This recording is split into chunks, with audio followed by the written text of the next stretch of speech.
National Development Plan a flop. Lehohla. For this next conversation, and we get more time with it, which is wonderful. The unemployment crisis, not that the subject is wonderful, but the unemployment crisis in South Africa is the #1 priority for economic policy in the new government, as it has been for government since 1994.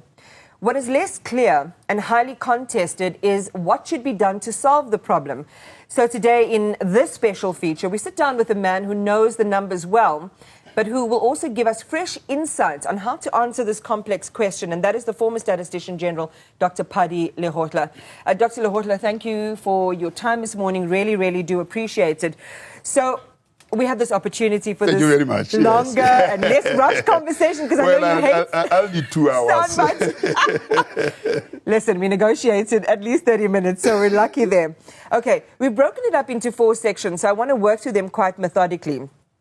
We sort of set the scene around the unemployment conundrum in South Africa. So let's start there with that unemployment problem. We have fewer people employed in South Africa in the age groups that count in 2024 as compared to 2008 in a growing population of young people. And the reason we're starting there is because that should be the engine room and the labor, the muscle that we can use to power our economy. So explain how you see it. Well, you started by saying it's the #1 priority. Why has it remained stuck for 30 years is a priority? It means it's not a priority. The facts suggest that it is not a priority. Perhaps I could get, I've got a few slides. Slide number 3 will illustrate this more graphically. In 2008, and they can put that slide number 3 there.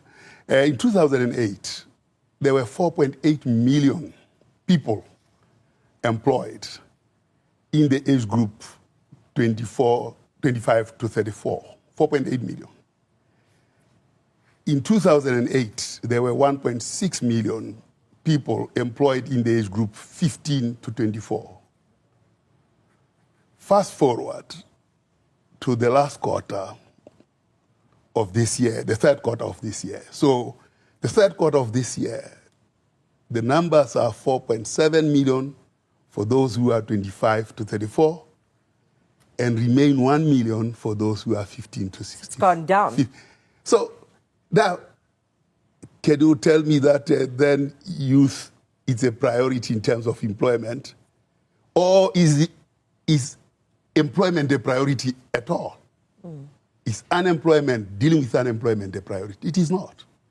The evidence suggests otherwise. Let me just pop in there, Dr. Lehohla. So we're asking our team to show our viewers that slide, which maps the decline over the last the last years since 2008. And again, debunking this idea then that if it had been a priority, we would have at least seen the number shift, because the policy, the execution would have supported that goal of prioritization. So it suggests it has not. Well, the priorities are bankrupt. Yeah. They are devoid of any evidence. They are devoid of any forward-looking process. They are devoid of foresight. Once your policy doesn't have foresight and doesn't have future proof, then it's not worth the paper it is written on. And this is what we are seeing now. So, again, and we'll bring up those slides as and when we can. So we're trying to build this conversation to show our viewers just the statistical data that underpins, and we should be evidence-based in our responses. Well, it's rhetoric. Everybody says we are evidence-based, we are numbers-based. We are not. Oh, the slide is up there. Yeah. So you can see for the lower part of the bus, or you want me to stand there? I can just... No, you be seated. Yeah. You can just point, because that's what our viewers are seeing right now. I see. All right. Yeah. So you see the lower bar here, the lower bars at 25 to 34 and 24 to 15 to 24. The numbers for those, that's where you had over 4.8 million in 2008. The one bar shows 2008, the other one shows 2024. So you're looking at 16 years later, you have fewer people employed in those bars compared to 2008 for those two groups. The only growth that has happened is for those who are 35 and above. So when a young person who is unemployed, I keep rabbits. Yeah. When I have not fed them, they eat their young ones. Wow. I didn't know that about rabbits. They do. So are cats. So are South Africans. Wow, that's a powerful statement. That's as profound as this is. We have eaten the future of our children. Dr. Lehohla, the next three pieces that we're talking about are meant to answer the complex question of how we change this outcome, right? So we're going to be talking about growing the informal sector, for example. We'll talk about buying black. We'll talk about the colonial and apartheid legacy around education. Should we move forward from those points? Yes, I would like to debunk the myth that Harvard says about South Africa's informal sector being small as a share of employment relative to the African countries. In fact, before you go into it, let me preface it a little bit, right? And I think we've got a slide on that as well, yes, around the informal settlement. So that's slide number one. So research agency, and you're going to talk about Harvard in a moment, but if you think about South Africa, Trade Intelligence, they estimated that the size of South Africa's fast-moving consumer goods category or retail market here in South Africa will be around 197 billion rand in 2023, 11.1 million people shopping in about 150,000 stores across the country. So the headline in Business Tech, I think that was last month, was that big business wants in on South Africa's booming 200 billion rand informal economy. Is that a well-placed argument around the size of the informal sector in South Africa? What we generally understand, that it's small, it's not going anywhere. How do you see it? Well, they have put it euphemistically. That and they show.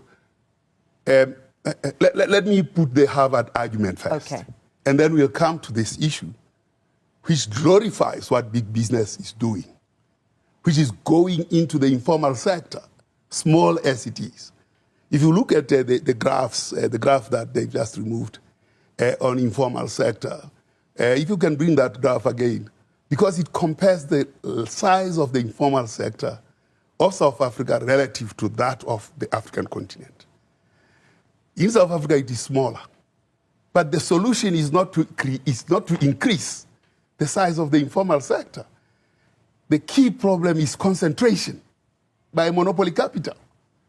That's where it is. But Harvard wants to sketch that issue and blame it on the small size of the informal sector. There's no way you can grow an informal sector when you have concentration. The concentration has been there for years, and you have vertical integration of the value chains. So to suggest that we can create informal sector to break those monopolies is very naive. In fact, Harvard cannot be naive in these things. Let me again ask my team to bring the graphic that we've just played. I think it's graphic number one. Graphic number back one. up onto our screen so that it can show illustratively what Dr. Lehohla is talking about. There it is again, yes. Dr. Lehohla. The first slide is that of South Africa. You can see the top bar, which is blue, is the longest. And then the yellow, which is basically the informal sector, is the smallest in South Africa. You can see those yellow bars following on the blue ones. The blue ones are your chain stores. In South Africa, they are the biggest. You know what's interesting? Can I just add, because we're the most industrialized nation on the African continent. Yes, indeed. Yet we see our African counterparts have the informal sector larger than the formal sector. Now, Harvard wants us to go to be like the African countries. The analysis is wrong. It's fundamentally flawed. Because through industrialization, you create a formal sector. Now they want to informalize as a solution. It can't be. The problem there is it's the size of the monopolies. It is that which is the concentration. And we have to deal with the concentration. And of course, that concentration that we talk about is the last point when we say buy African. That is how we will deal with these monopolies. But what you see there is the reality of the informal sector across the continent, where South Africa has the smallest. Harvard says we must grow the informal sector. You can't grow it out of concentration. You can't grow it out of when we have gone past that stage. Those stages of development shows that you go up that ladder. In South Africa, unfortunately, it was accompanied by monopoly capital. That's the concentration. Let's talk about monopoly capital in South Africa because it's become a swear word depending on who's saying it. There are also, different ideas around what monopoly capital represents in South Africa. So in order for us to have a balanced and equal conversation, we need to make sure that our meaning and our understanding of the term is aligned. What do you mean when you refer to monopoly capital? Well, in a capitalist society, concentration of industrialization is in the hands of the few. And it increasingly becomes that way. And anybody that tries to rise is killed. Remember the story of Pepsi and Coca-Cola in 1993, or was it 1994? Where Coca-Cola actually deprived Pepsi the bottles, and it couldn't bottle its Coke. And we call that free competition in the context of Milton Friedman, that we are all after profit. So capital always seeks ways of undermining competition at all times. It's not pro-competition, it wants to undermine it. And here in South Africa, it has been white and has been concentrated. And that's what you see from this data from the International Comparisons Program, Africa, where you see concentration. And it is vertical. The concentration is vertical. The value chains are vertical. Is there a slide you have in mind that you want us to project? That first slide, that shows that vertical concentration. So that's our structure of the economy. And what we are trying to deal with, the way we are trying to deal with that is to actually go around the drum instead of actually cracking through the drum. So Harvard's suggestion that we should increase the informal sector, it's impractical, it's not implementable, because that concentration already exists. There is a path to deal with that kind of thing. And one of those things is when you look at your education, which we have paid very little attention to. Let me preface the education question then, because it is a sore topic in the context of South Africa's both colonialism and apartheid. And I think in a lot of discussions we've been having recently is we can't simply measure history, from a particular point. We need a lot more context in order to understand where we are generationally now in South Africa. So you had the education legacy of colonialism and apartheid in South Africa. It stunted educational development and the education goals of several generations in South Africa. In 1954, then PM Hendrik Verwoerd said that it was a waste of time, for example, to teach mathematics to a black child. How did that type of education affect the fate of the black community in South Africa? And I know based on our pre-conversation that you also want to bring in the trajectory comparatively that the Indian community made in forging their own education destiny from the 1950s. Indeed. I mean, if they could put up slide number 5, you will see that. What is very important here is to understand that there's no intergenerational value accruing to the colored and the black community. Absolutely none. And because of that, you can see the graph of whites going up, the graph of Afrikaners of Indians going up. You see the graph of blacks and colors going down. It shows that there's no intergenerational value accruing to these people. And that's why you cannot crack that monopoly capital, which is white, actually, essentially white. The Indians were able to crack this in 1953 when Verwoerd said was the use of teaching Bantu child mathematics when it can't use it in practice. They were able to crack this. Why? Because they acted on it. They acted on the education. And you see that the graph of the Indians from 1953 departed from their cohort of blacks and colors. What do they do? This is where a learning organization should do and search what is it that the Indians did. Because that is what is required, with probably modifications to be done by blacks and colors. But the result of that, 70 years later, or rather 70 years later from 1953, is what you see in that graph of the Indians. I mean, if you look at this graph of the Indians here, you can see it is going up. For those who are 65 years, you can see that graph going up, departing from this graph of blacks, going up that way. and then the Indians and coloreds going that way. That's what we have to be understanding as South Africa, rather than these policies that will follow this policy, that policy, which are not worth the ink written on that paper. What you're suggesting, Dr. Lehohla, and thank you very much. I love, you could be an anchor any day because you've just mastered the ease of using the studio, so thank you for that. Is that when we see something that is dysfunctional, government ordained, not working to solve the problem it was created to work, we need something else. We need to go in a different direction. Given, well, the principle of that argument around what the Indian community did in taking education into their own hands, I'm making partly an assumption there, because as you say, some research needs to be attached to that. Given the sluggishness of this economy, the deficit of opportunity for young people, how do we take that into our own hands then? Well, perhaps we should try slide number 7, because until we understand the meaning of slide number 7, there cannot be peace in this country. If you look at the inequality amongst the blacks, this is inequality amongst the blacks. It's the highest in the race groups. Of course, neoliberal policies say some level of inequality is important for development. There is nothing that justifies this kind of inequality for blacks.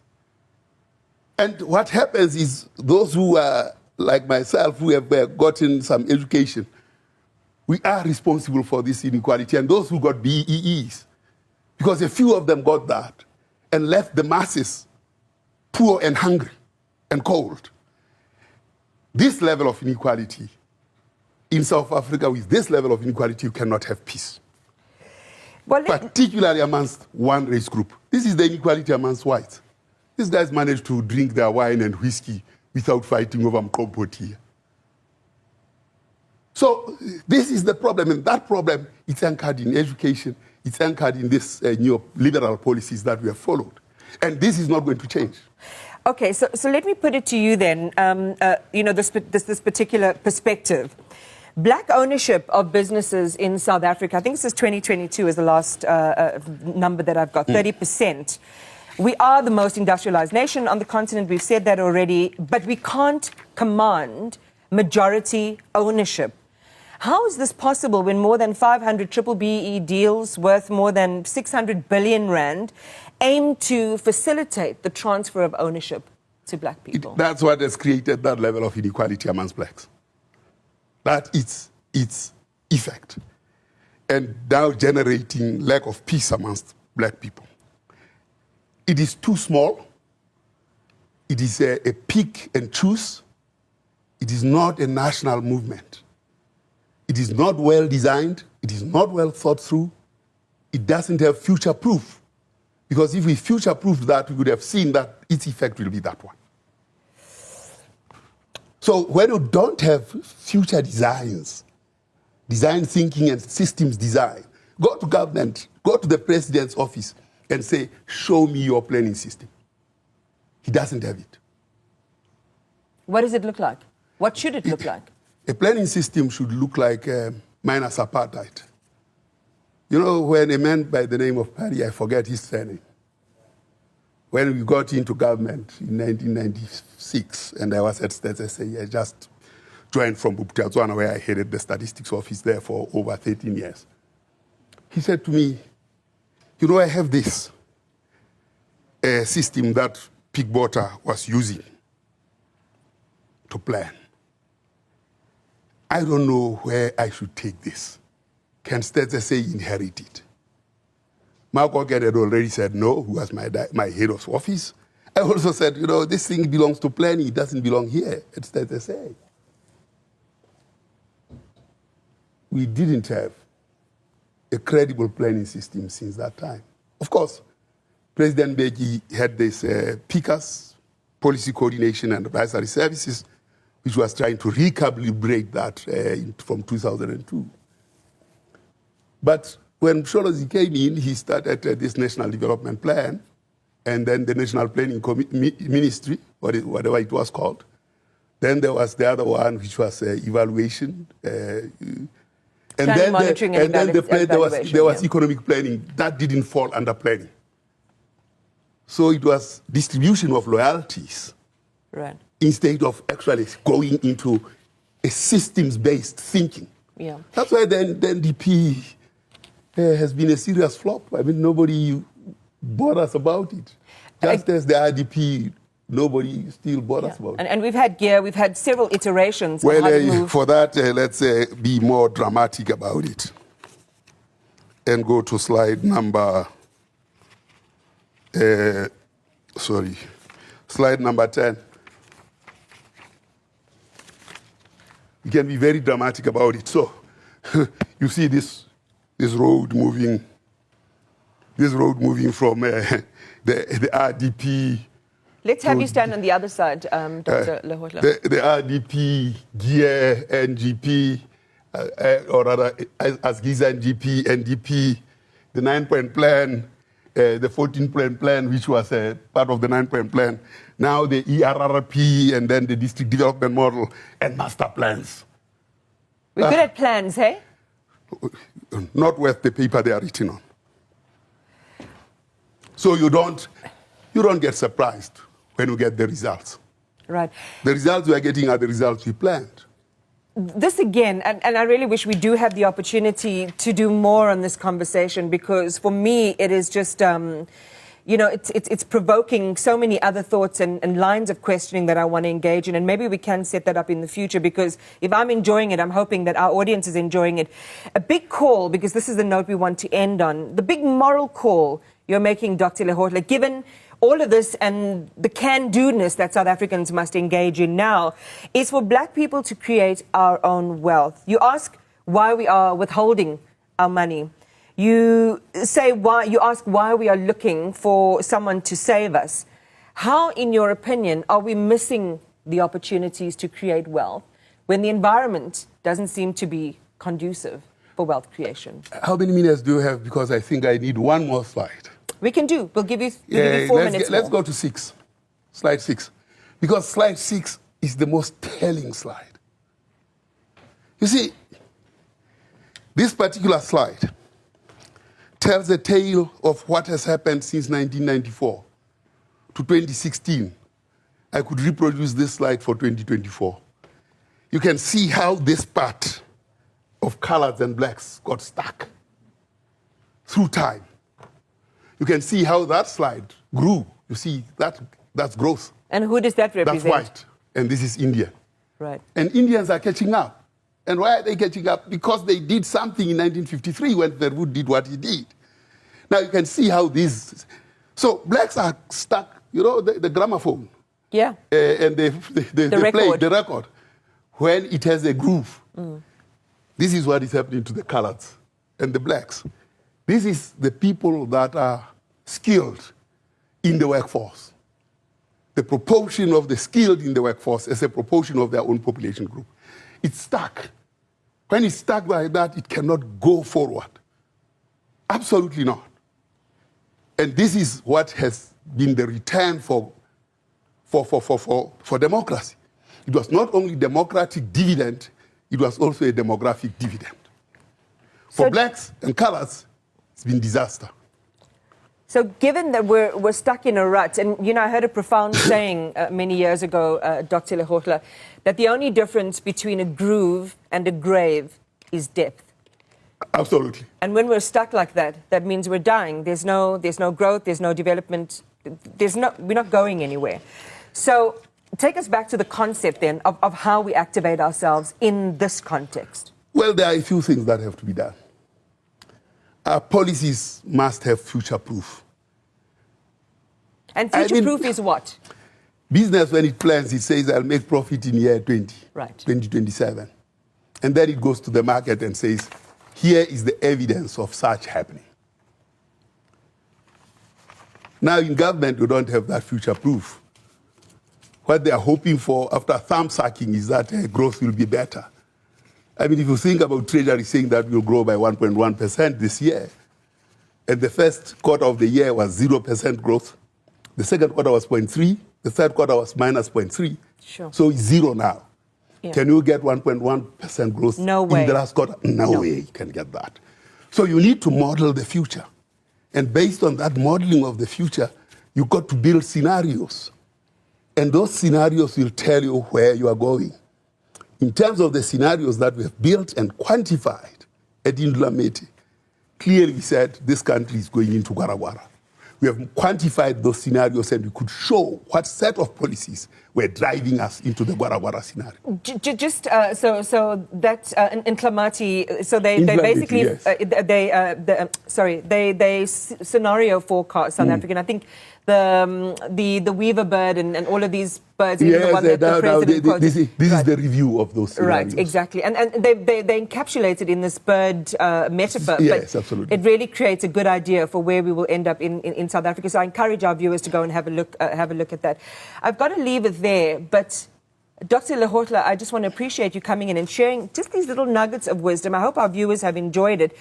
But what you are definitely suggesting is we've got to wake the heck up in South Africa, and we've got to ask better questions and hold the right people's feet to the fire. Well, if we do that, we wouldn't have closed Komati, and everybody, including the president, regrets why we closed Komati and not holding him responsible. What do you mean? What should have happened there? We should hold the people that closed Komati responsible. Because everybody says we shouldn't have closed Komati as though it closed itself. And then we ran short of electricity.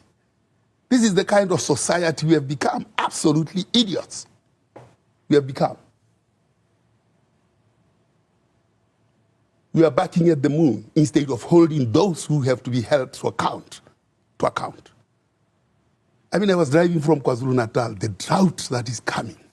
The maize leaf is dry like I don't know what. And with that drought, there will not be food. We also don't have water, and we have not had electricity. And education is performing the way it is in this country.